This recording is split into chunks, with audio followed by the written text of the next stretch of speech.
श्रीमन्महादिगणपते नमः. श्री सरस्वत्यै नमः. श्री गुरुभ्यो नमः. वक्रतुंड महाकाय सूर्यकोटि समप्रभ निर्विघ्नं कुरु मे देव सर्वकार्येषु सर्वदा. या पुण्येन्दु तुषारहार धवला या शुभ्रवस्त्रामृता या वीणावरदण्डमण्डितकरा या श्वेतपद्मासना या ब्रह्माच्युत शंकर प्रभुदिवीर्देवैः सदा वन्दिता. सा मां पातु सरस्वती भगवती निःशेषजाड्यापहा. मूकं करोति वाचालं पङ्गुं लङ्घयते गिरिं यत्कृपातमहं वन्दे परमानन्दमाधवं. गोपाल कृष्ण भगवान की जय. माऊली ज्ञानेश्वर महाराज की जय. जय जय रघुवीर समर्थ. समर्थ सद्गुरु श्री गजानन महाराज की जय. समर्थ सद्गुरु श्री रामदास स्वामी महाराज की जय. भारत माता की जय. वेदांत श्रवण करताना विविध वचनांची एकवाक्यता कशी करायची, मननामध्ये कोणत्या युक्तीने वेदांत सिद्धांत दृढ करायचा, निधिध्यासन करताना वृत्ती कशी असायला पाहिजे आणि अनुभव कसा असतो व कसा घ्यावा इत्यादी व्यवस्था सांगण्याकरता परमार्थात श्री गुरूंची आवश्यकता असते. निषिद्धाचरण रूप पापकर्माच्या योगाने संशय, विपर्यय, वासना, बुद्धिमांद्य इत्यादी प्रतिबंध परमार्थात उत्पन्न होत असतात. संशय म्हणजे परमेश्वराच्या अस्तित्वाविषयी किंवा परमेश्वर प्राप्तीच्या सांगितलेल्या मार्गाविषयी संशय असणे.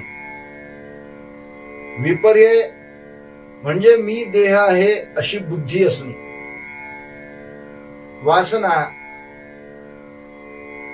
म्हणजे विषयांकडे चित्ताची धाव व बुद्धिमांद्य म्हणजे परमेश्वराच्या स्वरूपाविषयीचा सूक्ष्म विचार बुद्धीला ग्रहण न होणे. हे दोष जोपर्यंत आहे तोपर्यंत परमेश्वर प्राप्ती होत नाही. सगुण रामकृष्णादी परमेश्वराचे भक्तीने ही विघ्ने क्रमाक्रमाने दूर होऊन मनुष्य काही जन्मांनी कृतार्थ होतो. म्हणून ईश्वर भक्तीची आवश्यकता आहे. सद्गुरु उपदेश व्यवस्थिती यत्न निश्चय आपुल्या चित्ती ईश्वर दूर करी विघ्नपंती तै जीवन मुक्ती सापडे. गुलाबराव महाराजांनी रचलेल्या भगवत भक्ती सौरभ पंचम पराग यातली ही ओवी आहे. श्रवण, मनन, निधिध्यासन यांची व्यवस्था व अनुभव रहस्य सांगणाऱ्या श्री गुरुची प्राप्ती, आपला निश्चयपूर्वक प्रयत्न व ईश्वर भक्ती या तिघांचा संगम झाला असतानाच जीवनमुक्ती स्थिती प्राप्त होते. अशा रीतीने परमार्थाचा प्रयत्न करणारा पुरुष प्रतिबंधामुळे त्याच जन्मात मुक्त झाला नाही तर पुढील जन्मात बाळपणीच त्याला जीवनमुक्ती वरते. श्री गुरुच्या शक्तिपाताने शिष्य कृतार्थ होतो असे वेदांतात सांगितलेले नसले तरी आगमात सांगितलेले आहे. हा शक्तिपातही परमेश्वर प्राप्तीची उत्कट मळ लागलेल्या व श्री गुरुशी प्रतारणा न करणाऱ्या अनन्य व प्रेमळ शिष्याचे ठिकाणीच होऊ शकतो.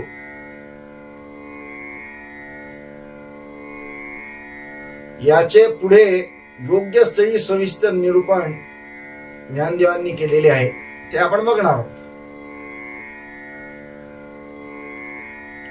तपस्विभ्योऽधिको योगी ज्ञानीभ्योऽपि मतोऽधिकाः कर्मिभ्यश्चाधिको योगी तस्माद्योगी भवार्जुन. योगी हा तपस्व्यापेक्षा, ज्ञानापेक्षा व कर्म करणाऱ्या पुरुषांपेक्षाही श्रेष्ठ होय. म्हणून अर्जुना, तू योगी हो. जया लाभाची आशा करुणी धैर्य बाहूंचा भरवसा, घालीत षटकर्मांचा धारसा कर्मनिष्ठ. काजिये एकी वस्तू लागी, बाणोनी ज्ञानाची वज्रांगी. झुंजत प्रपंचेशी समरंगी, ज्ञानी येगा. अथवा निलागे निसरडा, तपो दुर्गाचा आडकडा. झोंबती तपिये चाडा, जयाचिया. जे भजती यासी भज्य, याज्ञिकांचे याज्य. एव जे पूज्य सकळा सदा, तेची तो आपण. स्वय जाहला निर्वाण, जे साधकांचे कारण. सिद्ध तत्व म्हणून कर्मानिष्ठा वंद्यू, तो ज्ञानियांसी वेद्यू. तापसांचा आद्यू, तपोनाथू. पै जीव परमात्म संगमा, जयाचे येणे जाहले मनोधर्मा. तो शरीरीची परिमहिमा, ऐशी पावे. म्हणून या कारणे तू ते मी सदा म्हणे. योगी होय अंतःकरणे, पंडू कुमरा. ज्या ब्रह्मप्राप्तीच्या आशेने धैर्य रूपाचा भरवसा बाळगून कर्मनिष्ठ पुरुष षटकर्माचरणाचा म्हणजे अध्ययन, अध्यापन, यजन, याजन, प्रतिग्रह व दान ही शास्त्राने ब्राह्मणांना सांगितलेली षटकर्मे आहेत. या षटकर्माचरणाचा सारखा प्रवाह चालू ठेवतात किंवा ज्या एका ब्रह्मवस्तूच्या प्राप्तीसाठी आत्मज्ञानाचे दृढ कवच घालून ज्ञानी पुरुष प्रपंचाशी समरंगणात युद्ध करतात, अथवा ज्याच्या प्राप्तीच्या इच्छेने जेथे पाय रोवण्याला अधिकार नाही व पाय ठेवला की पाय घसरतोच, अशा तपरूपी किल्ल्याच्या तुटलेल्या कड्याचा जे आश्रय करतात. भजन करणारे ज्याचे भजन करतात, यज्ञ करणारे ज्याचे यजन करतात, याप्रमाणे जो सर्वांना सदा पूज्य आहे, ज्याच्या करता साधक साधने करतात व जे स्वयंसिद्ध तत्व होय, असे जे परब्रह्म, ते केवळ परब्रह्मच योगी होऊन राहतो. म्हणून कर्मनिष्ठ ज्यांना वंदन करतात व ज्ञानी ज्याला जाणतात व तपस्वियांचा मूळ स्वामी जो परमात्मा, तो योगी होऊन राहतो. ज्याचा मनोधर्म जीव व परमात्मा यांच्या ऐक्याच्या ठिकाणी आला, म्हणजे ज्याच्या मनाने जीव परमात्मैक्य जाणून अनुभविले, तो शरीरधारी असतानाच वर वर्णन केलेल्या योग्यतेचा होतो. म्हणून या कारणास्तव अर्जुना, मी तुला अंतःकरणाने योगी हो असे म्हणत असतो. म्हणजेच अखंड चित्तवृत्ती आत्मस्वरूपी ठेव असे सदा म्हणत असतो. योगीनामपि सर्वेषां मद्गतेनान्तरात्मना श्रद्धावान् भजते यो मां समे युक्ततमो मताः. ओम तत्सदिति श्रीमद्भगवद्गीतासूपनिषत्सु ब्रह्मविद्यायां योगशास्त्रे श्रीकृष्णार्जुन संवादे आत्मसंयमयोगो नाम षष्ठोऽध्यायः. सर्व योगांमध्ये माझ्या सगुण स्वरूपाचे ठिकाणी अंतःकरण ठेवून प्रेमपूर्वक जो माझ्या सगुण स्वरूपाचे भजन करतो, तो माझ्याशी अत्यंत समरस होऊन निर्विकल्प ऐक्य पावतो. अगा योगी जो म्हणजे तो देवांचा देव जाणीजे, आणि सुख सर्वस्व माझे चैतन्य तो. बा अर्जुना, जो योगी आहे तो देवांचा देव आहे असे समज, आणि तो माझे चैतन्यच होय व आत्मसुखही होय. सगुण भगवंताचे ठिकाणी ज्याचे अत्यंत प्रेम जडले, तो ऐक्याच्या जाणीवे वाचून केवळ चिदानंद स्वरूप होऊन राहतो. तेथ भजता भजन भजावे, हे भक्ती साधन जे आघवे, ते मीची जाहलो अनुभवे अखंडित. मग तया आम्हा प्रीतीचे स्वरूप बोली निर्वचे, ऐसे नव्हे गातो साचे सुभद्रापती. तया एकवटली या प्रेमा, जरी पाडे पाहिजे उपमा, तरी मी देह तो आत्मा हेची होय. तेथे भजन करणारा भजन करणे, ज्याचे भजन करायचे तो देव, ही जी भक्तीची साधनरूप संपूर्ण त्रिपुटी, ती तो अखंड स्वानुभवाने मद्रूपच पाहतो. म्हणजे त्याला त्याचा प्रिय परमात्मा जो सगुण भगवान, त्या वाचून दुसरे काही दिसत नाही. तेव्हा आम्हा दोघात परस्परांचे जे प्रेम असते ते शब्दाने सांगता येईल असा तो अर्जुना खरोखर राहत नाही. तो आमच्या ऐक्य प्रेमाला बरोबरीची उपमा पाहिजे असल्यास मी देह व तो आत्मा हीच उपमा द्यावी लागेल. मी देह, तो आत्मा.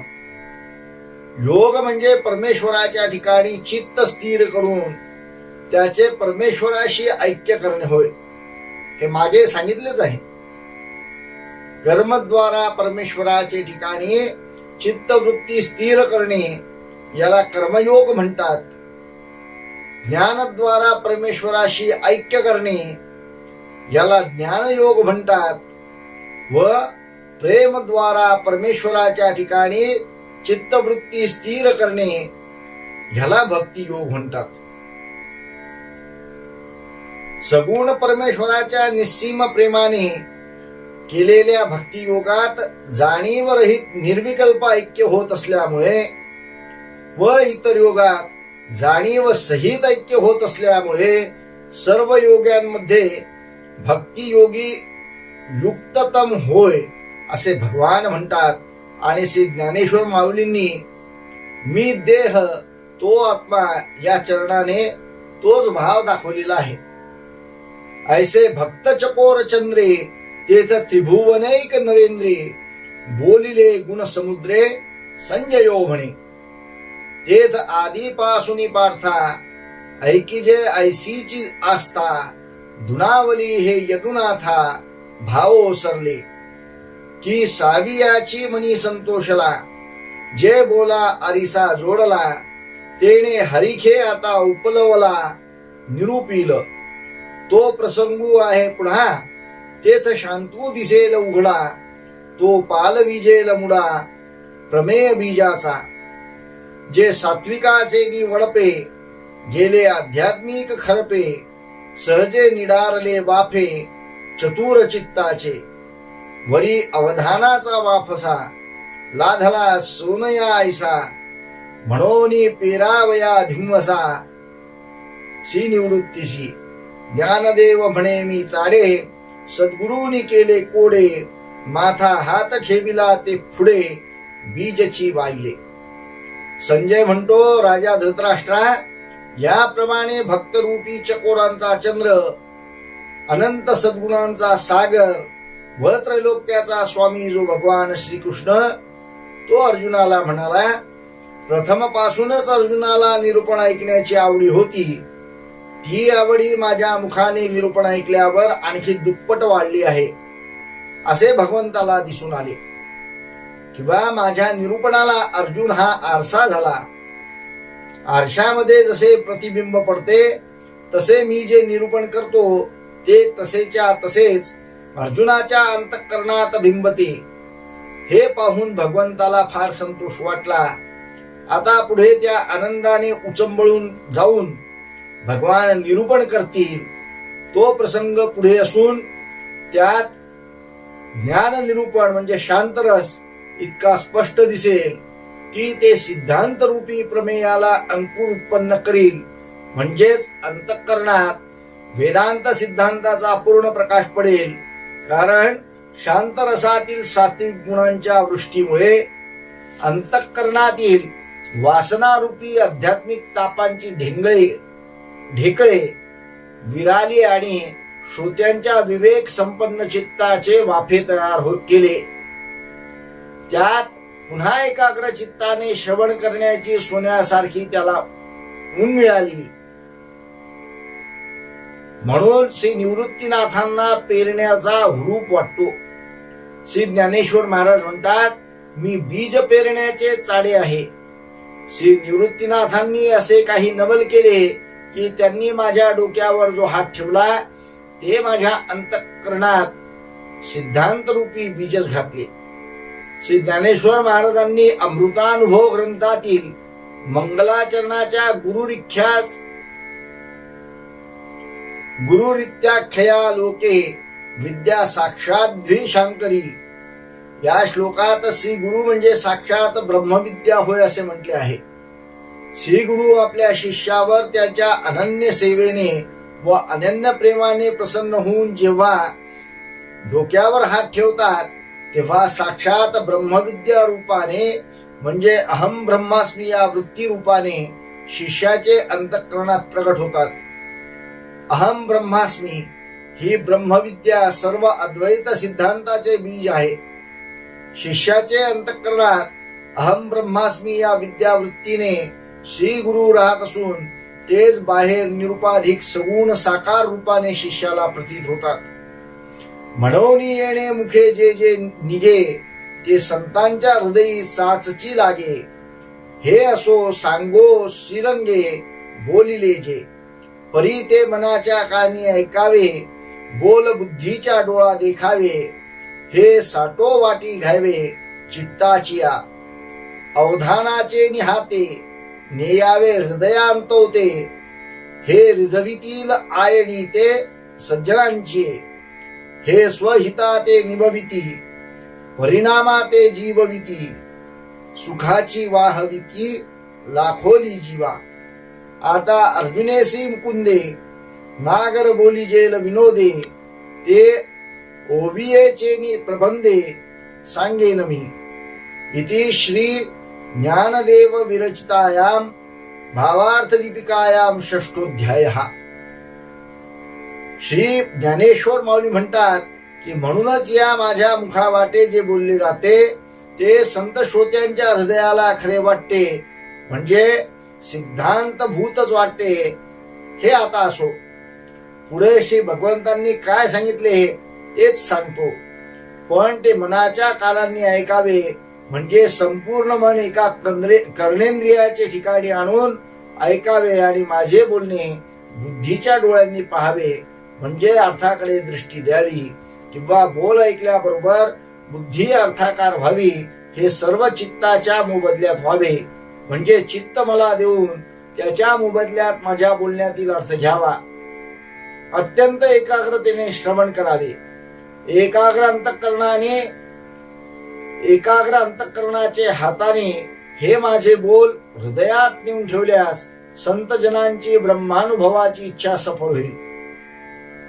या बोलांनी स्वहिताची तळमळ शांत होते, ब्रह्मस्थिती दृढ होते व त्या योगे जीवाला आत्मसुखाची लाखोली वाहिली जाईल म्हणजे अखंड आत्मसुख मिळेल. आता भगवान श्रीकृष्ण अर्जुनाला सुंदर निरूपण ऐकवील तेच मी ओवी प्रबंधाने तुम्हाला सांगतो. श्री सद्गुरु कृपेने श्री ज्ञानेश्वरीच्या 6व्या अध्यायाचा गुणार्थ दीपिकेसह अनुवाद पूर्ण झाला. तो सद्गुरु चरणी समर्पण असो. या ठिकाणी 6वा अध्याय पूर्ण झालाय.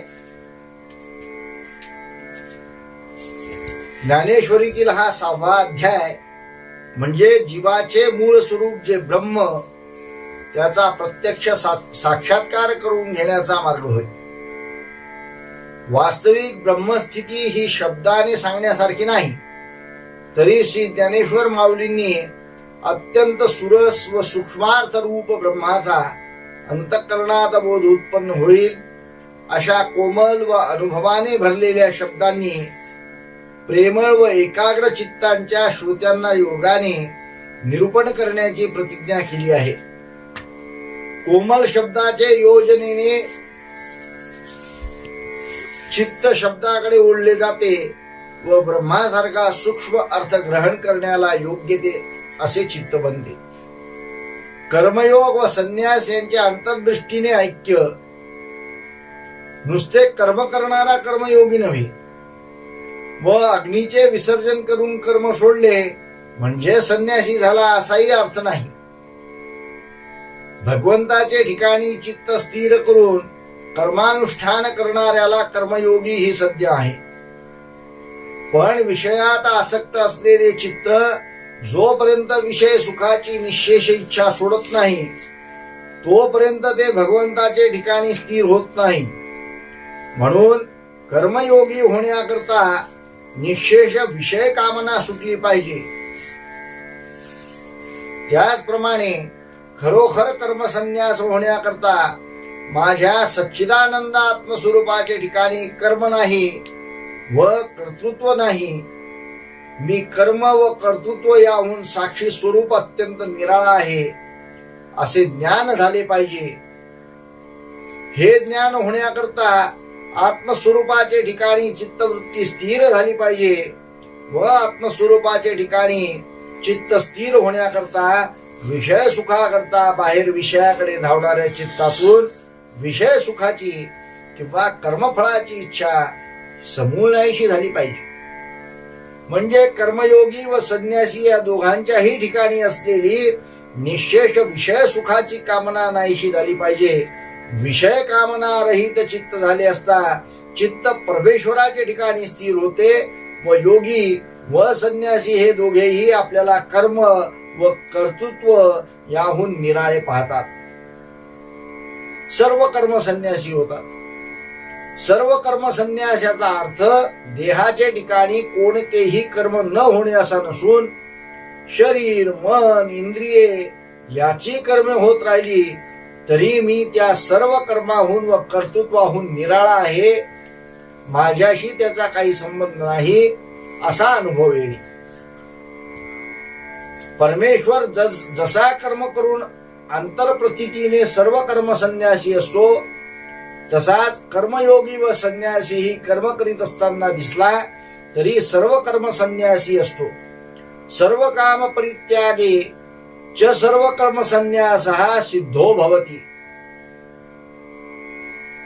गीता भाष्यामधल्या 6व्या अध्यायातील 4थ्या क्रमांकाचा हा श्लोक आहे. या भाष्य पंक्तीत आचार्यांनी हेच प्रतिपादितले आहे. योग साधनेने चित्त निष्काम होते. अगा करिते निवीण कर्म तेची जाणिले निष्कर्म्य, कर्म नाही व त्याचा कर्ताही कोणी नाही असा जेव्हा अनुभव येतो तेव्हा कर्म निष्काम होते. असा गुरुगम्य अनुभव माऊलींनी मागे सांगितला आहे. विषय सत्य वाटतात व त्यात सुख आहे अशी जोपर्यंत बुद्धी आहे तोपर्यंत विषय सुखाची वासना जात नाही व विषय सुखाची इच्छा आहे तोपर्यंत त्याकरिता कर्म होणार व त्या कर्माचे कर्तृत्वही उत्पन्न होणारच. अल्प देखील विषय वासना असली तरी निष्काम कर्मानुष्ठान होणे शक्य नाही. योग साधनाने आत्मवस्तूचे ठिकाणी चित्त स्थिर होते व तसे ते स्थिर झाले असता तेथे एका आत्मवस्तू वाचून दुसरे कर्म कर्तृत्व व विषय यापैकी कशाचेही अस्तित्व प्रत्ययाला येत नाही. त्यामुळे बुद्धी एका आत्म्या वाचून दुसऱ्या कशाचेही अस्तित्व ग्रहण करीत नाही व आत्मस्वरूपाचे ठिकाणी स्थिर होते. आत्मस्वरूपाचे ठिकाणी चित्त स्थिर करून कर्म कर म्हणजे कर्म निष्काम होते असे भगवंतांनी योगस्थः कुरु कर्माणी या श्लोकात सांगितलेले आहे. जीव स्वतःचा शत्रू व मित्र, जीवाचे मूळ स्वरूप अद्वैत सच्चिदानंद रूप आहे. त्याची ही मूळची स्थिती दुसऱ्याने कोणी नाहीशी केली नाही.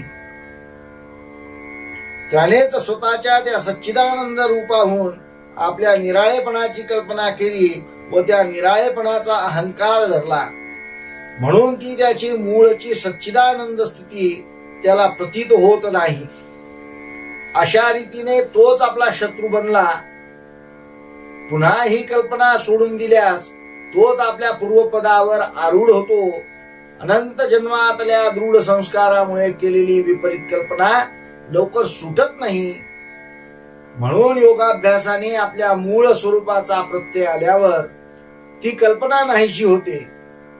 एकदा असा आत्मस्वरूपाचा प्रत्यय आला म्हणजे त्या योग्याला सर्वत्र एक आत्मस्वरूपच दिसते. सच्चिदानंद आत्मस्वरूपा वाचून दुसरे कशाचेच ज्ञान होत नाही. सर्वत्र एक आत्मस्वरूपच पाहणाऱ्या दृष्टीला समदृष्टी असं म्हणतात. योग साधनेला श्री गुरुचे ठिकाणी अत्यंत प्रेम पाहिजे. अर्जुनाच्या प्रेमाला भाळलेल्या श्रीकृष्ण भगवान येथे योगाचे साधन अर्जुनाला सांगत आहे. भगवत भक्ताला किंवा गुरु भक्ताला योग साधायला कष्ट पडत नाही. भक्तांचे विरक्तीही साधते. भक्तीने विरक्तीही साधते. भगवत प्रेमाने विषयाचे प्रेम जसे निःशेष नाहीसे होते तसे कोणत्याही साधनाने नाहीसे होत नाही.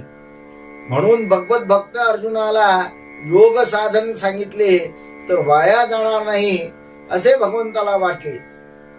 योग साधन करताना जे काही त्या अध्यायात सांगितले अनुभव आले येतात ते ज्यांचा गुरुचे वचनावर अत्यंत विश्वास असेल त्यांनाच येतात. गुरु विश्वासा वाचून व गुरु प्रेमा वाचून हा मार्ग असाध्य आहे.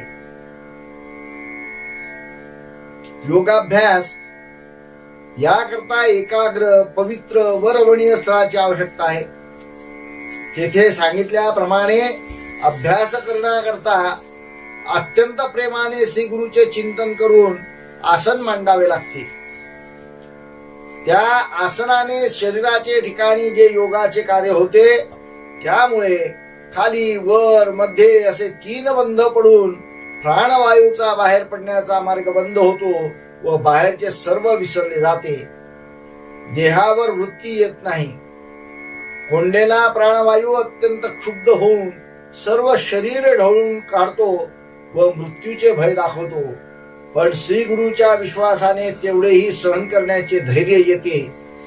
प्राणवायू कोंडल्यामुळे व क्षुब्ध झाल्यामुळे उष्णता अत्यंत वाढते व त्यामुळे कुंडलिनी जागी होते. ती शरीराचे आत असलेले पृथ्वी तत्व व आप तत्व दोन्ही नाहीसे करते. मग शरीराचे ठिकाणी शरीराचे जडधर्म राहत नाही व ते अत्यंत हलके होऊन तेजस्वी व सामर्थ्य संपन्न होते. योगाभ्यासाने सिद्धी प्राप्त होतात. श्री ज्ञानेश्वर माऊली म्हणतात की ते कुंडलिनी जगदंबा जे चैतन्य चक्रवर्तीची शोभा जिया विश्वबीजाची या कुंभा सावली केली. कुंडलिनी ही जगदंबा परमेश्वराची शक्ती होय. ती जगताला जन्म देते. चक्रवर्ती राजा जसा सर्व पृथ्वीचे राज्य करतो त्याप्रमाणे चैतन्य रूप परमात्मा अनंत ब्रह्मांडाचा शास्त्र आहे. कुंडलिनी ती चैतन्य रूप परमेश्वराचे सर्व सौंदर्य आहे व सर्व वैभव आहे. हिच्या योगानेच परमेश्वराचे परमेश्वर तत्व आहे असे अमृतानुभव ग्रंथातही ऐश्वर्यसी ऐश्वरा जियेचे अंग संसारा या ओळीने माऊलींनी सांगितलेले आहे. ज्याप्रमाणे एका सपाट मैदानावर जेवढी घरे बांधली जातील त्या प्रत्येक घरात त्या सपाट मैदानाचा भागच शिरलेला असतो त्याप्रमाणे चैतन्य चक्रवर्ती परमेश्वराचे सत्तेवर जेवढी काही ब्रह्मांड रूपाने जीवसृष्टी भासते तीच परमेश्वर व त्याची शक्तीच भरलेली आहे. परमेश्वराच्या या शक्तीने जगताचे बीज जो शिव त्याचे ठिकाणी मी वृत्ती रूपाने स्फुरणारा अंकुर झाकून टाकला व त्याला जीव बनविले. तीच शक्ती येथे कुंडलिनी या नावाने संबोधिली आहे. ही परमेश्वराची कुंडलिनी शक्ती जीवाचे ठिकाणी मी वृत्ती रूपाने स्फुरत असते. किंवा जीव हा मी वृत्तीरूपच असल्यामुळे अहम अहम म्हणणारा जीवच परमेश्वराची शक्ती होय असे म्हटले तरी वावगे होत नाही व भगवंतांनी जीवभूत माझी पराप्रकृती होय असे म्हटलेही आहे. मुळात ही शक्ती सच्चिदानंद परमेश्वराची असल्यामुळे तीही सच्चिदानंद रूपच आहे. पण जीव शरीराच्या ठिकाणी ती 3.5 वेढे करून अधोमुख निजलेली आहे असे माऊलींनी सांगितले आहे. जागृत झाली म्हणजे ती षटचक्रावरून ब्रह्मरंध्रात जाते व तेथे ब्रह्मरूप होते. ही निर्विकल्प व स्थिर आहे. श्री ज्ञानेश्वर माऊलींनी येथे सुंदर रहस्य सांगितले आहे. श्री ज्ञानेश्वर माऊली म्हणतात, ऐसे पार्था जे निज स्वरूप माझे शक्तीचा शक्तीत लय करून ज्या माझ्या निर्विकल्प स्वरूपाचा अनुभव येतो ते निर्विकल्प स्वरूपच ते हे चतुर्भुज कोंभेली जयाची शोभा रूपासी आली देखोनी नास्तिकी नोकिले भक्तवृंदे अंकुरित झाले. निर्विकल्प स्वरूपाच्या शोभेनेच चतुर्भुज रूप धारण केले आहे. कर्मयोगात ज्या भगवंताच्या रूपाचे ठिकाणी चित्त स्थिर करून कर्म केले असता निष्काम कर्मानुष्ठान सिद्ध होते त्या भगवंताचे चतुर्भुज स्वरूपही अत्यंत निर्विकल्पच आहे असा लययोगानेच अनुभव येतो. हा अनुभव सांगण्याचे कारण असे की अर्जुन हा सगुण भक्त असल्यामुळे सगुण भक्ताचे चित्त सगुण भगवंताचे ठिकाणी स्थिर असले तरी ते निर्विकल्प स्वरूपाचे ठिकाणी स्थिर आहे व त्याला लय योग करण्याची गरज नाही. सगुण भगवंताच्या भक्तीने भगवत ध्यान दृढ झाले मग एका भगवंता वाचून दुसरे जग वगैरे काही दिसत नाही. असा भक्तीने जगाचा निशेष लय होतो. आता साम्य योगाचे आणखी काही प्रकार आहेत. परमात्मा समस्वरूप आहे पण त्याच्या ठिकाणी सर्व विषम सृष्टी निर्माण झाली. या विषम सृष्टीकडे जोपर्यंत बुद्धी जाते तोपर्यंत ती विषमच राहते. सांगितलेल्या लय योगाने सृष्टीचा लय झाला की ती बुद्धी समस्वरूप भगवंताचे ठिकाणी स्थिर होऊन सम होते. ही साम्य स्थिती इंद्रियांचे जे नियमन करीत नाही त्याला प्राप्त होत नाही. योगात इंद्रियाचा व मनाचा निरोध करणे हेच मुख्य कर्तव्य आहे. म्हणून युक्ताहार विहार राहून इंद्रिये स्वाधीन करावी व सर्व विषय सुखाची वासना सोडून देऊन चित्त परमेश्वराचे ठिकाणी स्थिर करावे म्हणजे परमसुखाचा लाभ होतो.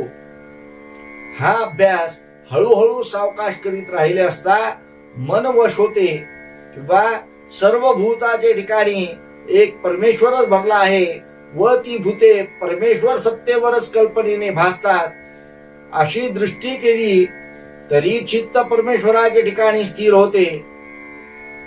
चित्त परमेश्वराच्या ठिकाणी स्थिर झाले की जीव ब्रह्मस्वरूप होतो किंवा ब्रह्मसम असल्यामुळे त्याला साम्यदशा प्राप्त होते.